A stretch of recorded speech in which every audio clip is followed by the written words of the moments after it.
Filipenses capítulo 2, versículo 12 e 13. Farei essa leitura. Assim, pois, amados meus, como sempre obedeceste, não só na minha presença, porém, muito mais agora na minha ausência, desenvolvei a vossa salvação com temor e tremor, porque Deus é quem efetua em vós, tanto querer como realizar, segundo a sua boa vontade. Nós falamos durante esse ano o tema Tudo para a Glória de Deus. E chegando agora neste final de ano, nós temos uma oportunidade de repensar um pouquinho em tudo que se passou, o famoso balanço, mas principalmente pensar no futuro. O que será no próximo ano? Nós não podemos ser ignorantes, hipócritas, pensando que uma mudança de calendário pode magicamente mudar a nossa vida. Eu ouvi, também passando rapidamente pelo rádio, uma radialista dizendo: ano que vem eu acho que vai ser bom, é ano ímpar é bom. Aí eu fiquei pensando, gente, a gente tem que escutar de tudo nesse mundo, né? Então, 2015 é ano ímpar, viu? Vai ser bom. Eu poderia ficar citando vários absurdos que são contados nessa hora, mas nós sabemos que não é pela mudança de um dia para o outro. Mas sabemos que a mudança pode acontecer em períodos que iniciam, períodos que se terminam. Mudanças acontecem quando nós mudamos de cidade, mudamos de casa, mudamos de um ano para o outro. Acreditamos sim, pela graça de Deus, e que se nós realmente buscarmos, nós podemos ter um ano novo, podemos ter um ano diferente. Fazer de um ano novo, um novo ano. Isso é possível se nós realmente buscarmos a graça de Deus, a presença de Deus. Nós podemos ter um ano novo, como exatamente essa frase diz, né? Um ano novo, diferente. Tem uma frase que eu acho oportuna, de Carlos Drummond de Andrade, que diz o seguinte: para ganhar um ano novo, que mereça este nome, você, meu caro, tem que fazê-lo novo. Eu sei que não é fácil, mas tente, experimente, consciente. Para fazer um ano novo, tem que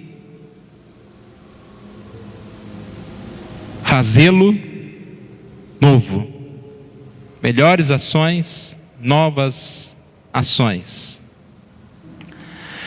A melhor maneira, irmãos, de fazer isso é seguindo o conselho de Paulo aos Filipenses, capítulo 2, versículos 12 e 13, que nós acabamos de ler. Aqui Paulo fala sobre uma vida de equilíbrio entre a ação de Deus e a ação do homem, o agir de Deus e a ação do homem. Essa ideia de equilíbrio entre a ação de Deus e a ação do homem é a nossa mensagem nesta noite.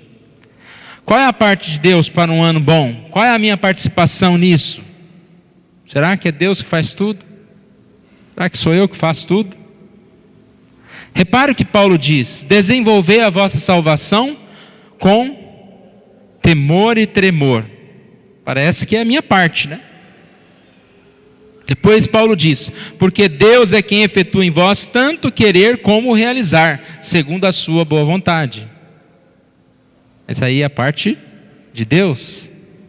Deus é quem efetua. Primeiro ele diz: desenvolvei. Depois ele diz: Deus é quem efetua. Esse é o equilíbrio. Duas partes. Posso citar mais 2 exemplos. Se você quiser abrir a sua Bíblia, em 1 Coríntios 15, 10. Paulo diz o quê? Pela graça de Deus, eu sou o que sou. A sua graça me foi concedida, não se tornou vã. O que parece aqui ele está dizendo que tudo que ele é vem de Deus. Mas depois ele diz: antes trabalhei muito mais do que todos eles. Agora ele está falando que ele fez alguma coisa, ele participou. Depois ele volta a falar de Deus: todavia não eu, mas a graça de Deus comigo. O que Paulo está falando aqui não é uma contradição. Uma hora ele fala que é Deus que faz, uma hora ele fala que eu trabalhei. Ele está falando de equilíbrio entre duas ações: a ação de Deus e a ação do homem. Terceiro exemplo, pode abrir a sua Bíblia também, Colossenses 1, 28 e 29. Paulo fala que se afadiga e se esforça segundo a eficácia que opera nele. Afadigo-me, da ideia de trabalho, cansativo, esforço, luta. E depois, eficácia que opera nele, opera em mim. Poder de Deus.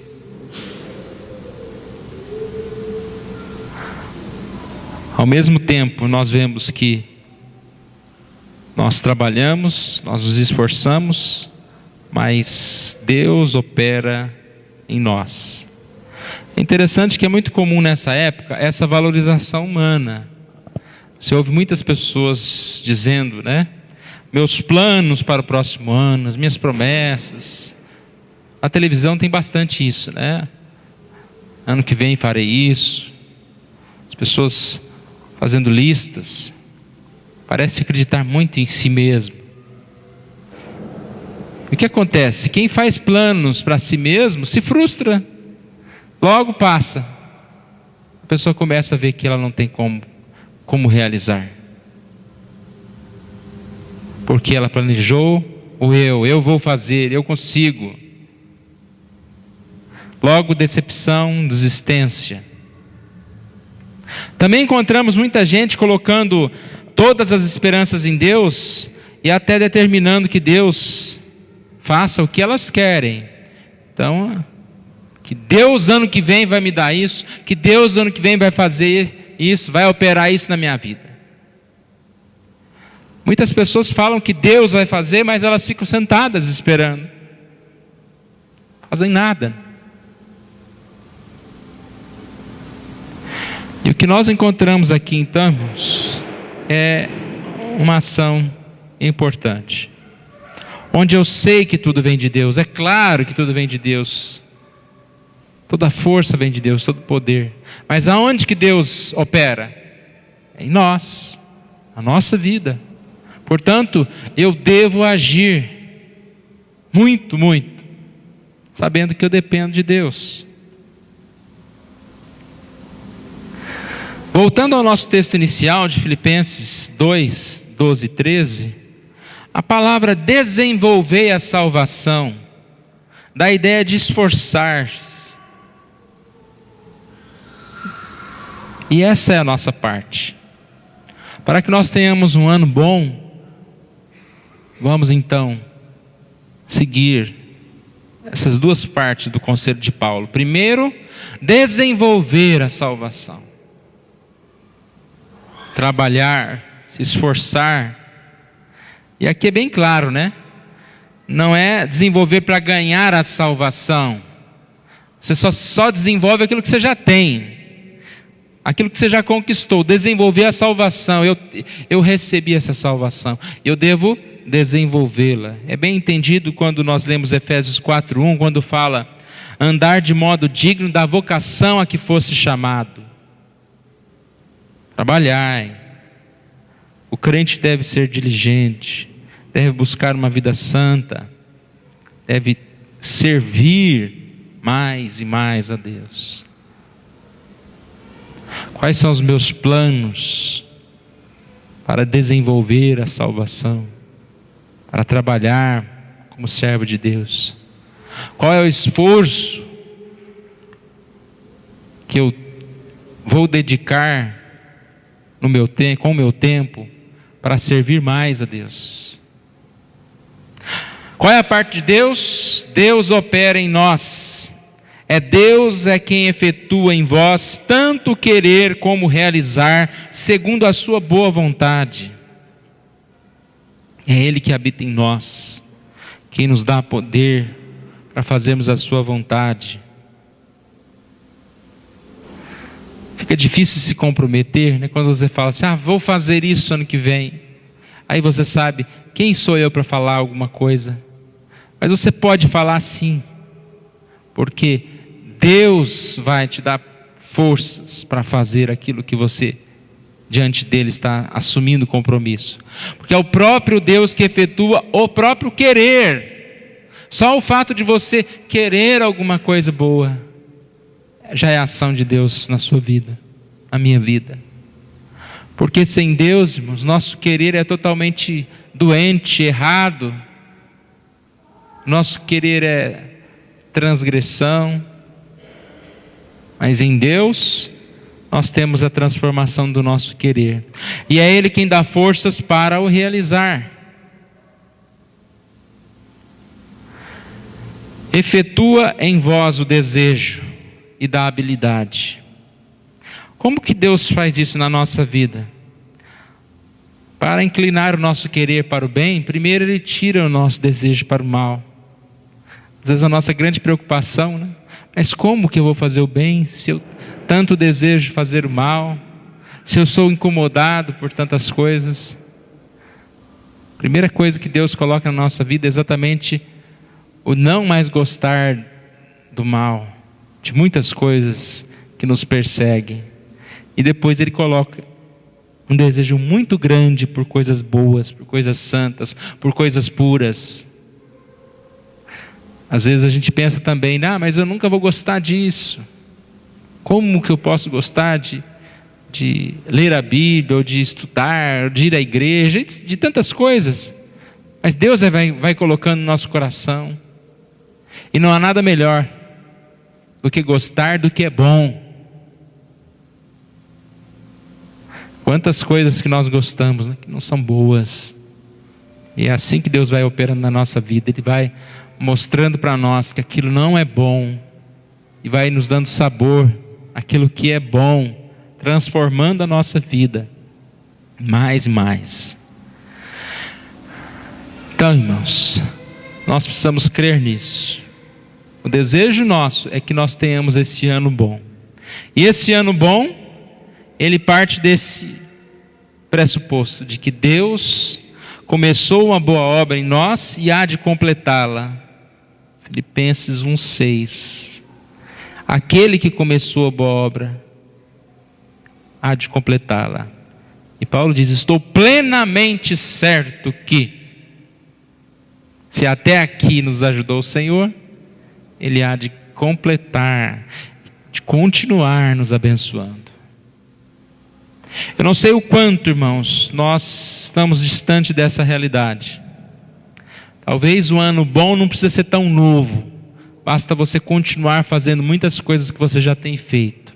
Mas para alguns o ano bom tem que ser totalmente novo, pois muitas coisas foram erradas. Nós somos como aquela criança que tem tudo em casa, mas quer fugir de casa. Eu contei aqui uma vez uma história de uma criancinha, tinha aproximadamente uns 3 anos de idade, e ela, quando a mãe dessa criança, a mãe do menino, brigava com ele, ou acontecia algum problema em casa, ele tinha uma malinha, ele catava aquela malinha, e ia pegando as roupas da gavetinha dele, colocava, e disse que ia embora de casa. Criancinha pequenininha, mal sabia falar.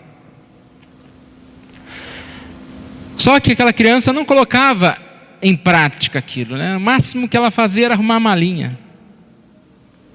Contei a história de uma outra criança um pouquinho maior, que quando ela resolvia fugir de casa, ela pegava a bicicleta e ela saía, ficava rodeando no quarteirão. E quando alguém perguntava para aquela criança: mas você não fugiu de casa, você não está indo embora de casa, por que você não atravessa a rua? E a resposta daquela criança: a minha mãe não deixa. Às vezes nós somos como uma criança que temos tudo na casa de Deus, na casa do nosso Pai, mas parece que nós queremos arrumar a mala, mas aquele que começou a boa obra em nós não vai deixar a gente ir embora.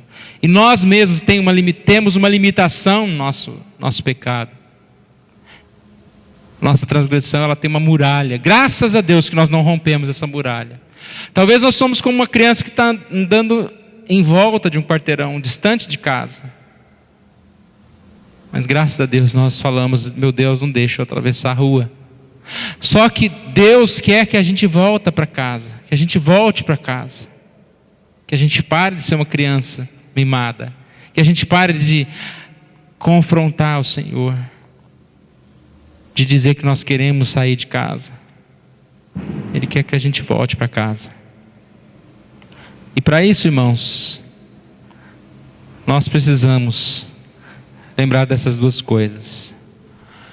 Um ano bom é um ano em que Deus faz a obra, começou a boa obra e há de completá-la. Mas um ano bom é aquele que faz a obra em nós. Um ano bom é o ano em que nós desenvolvemos a nossa salvação, como diz a palavra, com temor e tremor, ou seja, com responsabilidade, com esforço, com luta, mas sabendo que é Deus quem efetua em vós, quem efetua em cada um de nós, tanto querer como realizar a sua vontade. Qual é a parte de Deus? Ele opera em nós. Qual é a nossa parte? Nós desenvolvemos a nossa salvação. Portanto, irmãos, que o Senhor esteja conosco, nos abençoando, nos guardando, nos fortalecendo. E cada um de nós tem essa consciência de servir mais a Deus, de buscar a presença do Senhor. Tem uma oração chamada oração do quarto século, que é uma bênção de Deus. Ela diz o seguinte: que o Senhor esteja à tua frente para indicar-te o caminho certo. O Senhor esteja ao teu lado para abrigar-te em seus braços e para proteger-te. Que o Senhor esteja abaixo de ti para acolher-te quando cairdes e para livrar-te do laço. O Senhor esteja em ti para consolar-te quando estiveres triste. Que o Senhor esteja ao teu redor para defender-te quando outros te atacarem. O Senhor esteja acima de ti para abençoar. Assim te abençoe o benigno Deus.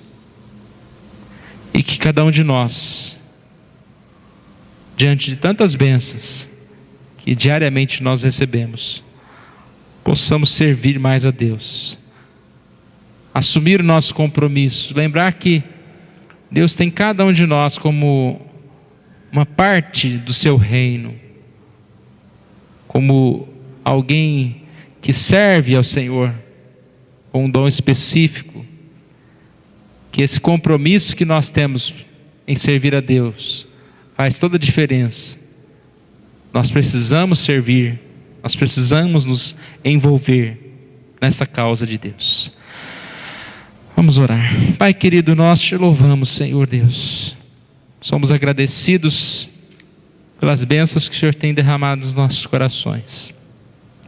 E que o Senhor Deus realmente nos dê um ano novo, ano em que possamos praticar o que acabamos de ouvir nesta noite. Um ano que seja de depender do Senhor, ó Pai, mas um ano de muito trabalho. Que não possamos, que não estejamos, ó Deus, paralisados por nada, ó Deus, mas que o Senhor Deus nos dê força, alegria, ó Deus, em realizar mais e mais a Tua vontade. Pai querido, obrigado, ó Pai, por esse momento, e que o Senhor nos fortaleça, nos abençoe. Nós oramos em nome de Jesus. Amém.